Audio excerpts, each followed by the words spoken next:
if there are other veterinary practices, whether they are close to you or just anywhere in the country that were wanting to get involved in volunteering to help rescues, how would you advise that they usually do that?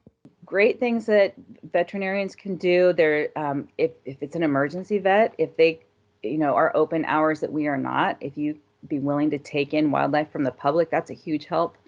Um, if you're willing to control their pain while they're there, I mean, that can be a little tricky if you don't have experience with wildlife, but that might be something you could get training from.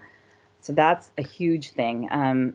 You know, because then the public has to keep it overnight sometimes, and it's not always great for the animal. Um, there's some other things like if you can offer a discounted rate, reach out and say, hey, I can do this for you.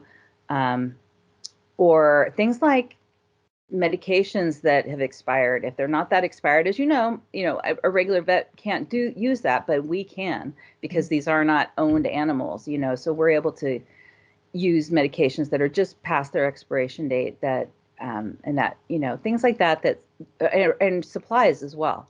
So if you have some supplies that you want to donate, we're happy to take those off your hands, or even just, providing some training for our staff on certain things, or donating, some time at the rescue, even if it's just, once a month coming in for a day, things like that. Mm-hmm.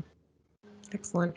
And then, I mean, on the flip side, for the public, if they, have an interest in volunteering, do you just advise that they reach out to whomever they can find on their local? I mean, I guess each of the states often has listings of wildlife rehabbers. Is that right? I guess each state can be different, right?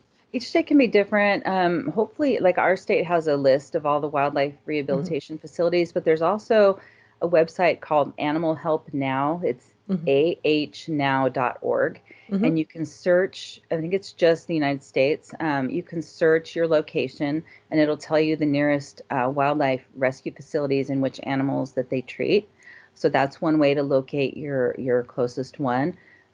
Whether it's you want to volunteer or whether you found an animal, they actually have an app too that you can put on your phone.